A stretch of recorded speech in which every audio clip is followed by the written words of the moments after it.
Hello বন্ধুরা, আশা করছি তোমরা খুবই ভালো আছো। তো বন্ধুরা, তোমাদের জন্য নিয়ে এলাম খুবই সুন্দর একটি রেসিপি। আর সুন্দর বললে হবে না, এটা অনেক সুন্দর রেসিপি। আর এই রেসিপিটি সাধারণত কেউ কেউ খায় নাই বা কেউ কেউ জানেও না।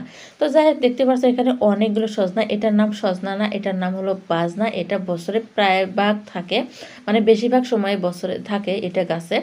তো যাই হোক, বছরে 2-3 বার হলেও ধরে।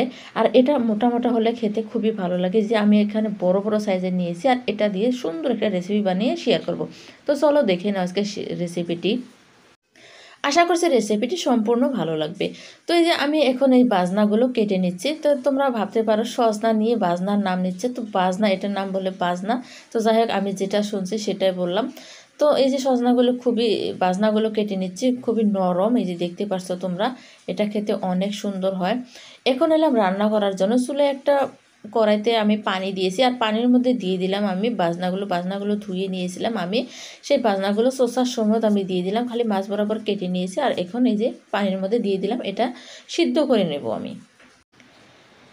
সিদ্ধ করা হয়ে গেছে, 10 মিনিটের মতো সিদ্ধ করে তারপর আমি ঠান্ডা হতে দিয়েছিলাম। সেগুলো আমি দেখাইনি। এখন আমি এই যে একটা প্লেটের মধ্যে নিয়ে নিচ্ছি, নিয়ে তারপরে এই যে দেখতে পাচ্ছ মাঝের যে মাংসটুকু আছে, মানে আঁশগুলো আছে, সেগুলো আমি এই যে ছাড়িয়ে নিচ্ছি। একটা চামচের সাহায্যে এরকম করে ছাড়িয়ে নিলে খুবই ভালো হয়। আর আঁশগুলো যে থাকে সেগুলো থাকে না, খালি মাংসগুলো ছেড়ে যায়, বিচিগুলো ছেড়ে যায়। যে দেখতে পাচ্ছ তোমরা এরকম করে নিয়ে নেবে। যদি সজনার এই রেসিপিটা খেতে চাও তাহলে এরকম করে নিয়ে নেবে। তো যাই হোক, আমি অনেকগুলো সজনা কি করে নিয়েছিলাম, তা অনেকগুলো হয়েছে যে দেখতে পাচ্ছ এখানে। এখন আমি হাত দিয়ে চটকিয়ে নিচ্ছি। তো বন্ধুরা, আরও একটা কথা বলে নিতে ভুলে গেছি, তোমরা যদি আমার চ্যানেলে নতুন হয়ে থাকো, তোমাদের সুন্দর হাতের আঙুল দিয়ে একটা সাবস্ক্রাইব করে দিও, ভিডিওটি ভালো লাগলে লাইক মেরে দিও। তো যাই হোক, আমি বাজনাগুলো ভালো করে চটকে নিলাম, যাতে আঁশ না থাকে। আঁশ তো নাই, তথাপিও আমি ভালো করে চটকে নিলাম। আর যে মরিচগুলো ডলে নিলাম। এখানে আমি নুন মরিচ কিন্তু ব্যবহার করিনি, শুধু কাঁচা মরিচগুলো ডলে নিলাম।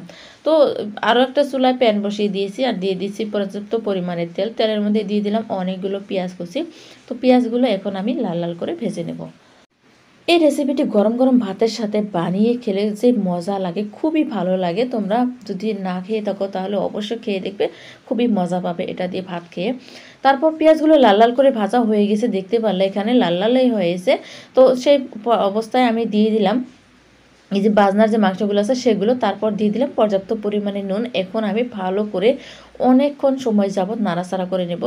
তো ঝালের পরিমাণটাও কম হয়েছে, সেই জন্য আমি দিয়ে দিলাম পাউডার মরিচ। তো তোমরা চাইলে শুকনো মরিচও দিয়ে দিতে পারো, কোনো সমস্যা নেই। শুকনো মরিচ দিয়ে দিলে আরও ভালো লাগবে, আমি দিয়ে দিইনি, পাউডার মরিচ দিয়ে দিলাম।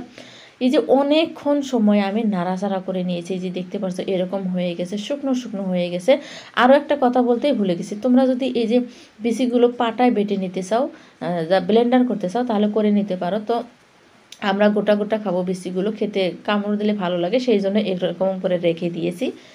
তো অন্য একটা পাত্রে এই যে আজরি দেখিয়ে দিচ্ছি, দেখতে পাচ্ছ কত সুন্দর হয়েছে না। এটি দেখতে যতটা না সুন্দর, খেতে কিন্তু অনেক সুন্দর হয়, অনেক ভালো লাগে। তো যাই হোক, এই যে গুটিগুলো দেখতে পাচ্ছ কত সুন্দর দেখা যাচ্ছে। আর এই বাজনার গুটিগুলো বড় হলে খেতে কিন্তু ভালো লাগে, সাজনারটা খেতে ভালো লাগে না। তো যাই হোক বন্ধুরা, আমার রেসিপিটি কিন্তু সম্পূর্ণ হয়ে গেল। আমি চটপট একটা রেসিপি তোমাদের সাথে শেয়ার করলাম। তোমাদের আমার এই সহজ রেসিপিটি কেমন লাগলো কমেন্ট করে কিন্তু অবশ্যই জানাবে। ভিডিওটি ভালো লাগলে লাইক শেয়ার কমেন্ট করে দিবে। তো আজকের মতো বিদায় নিচ্ছে, আবার আসবো কোনো নতুন রেসিপি নিয়ে। ততটা তোমরা সুস্থ থাকো, ভালো থাকো, আমার পাশে থাকো সব সময়।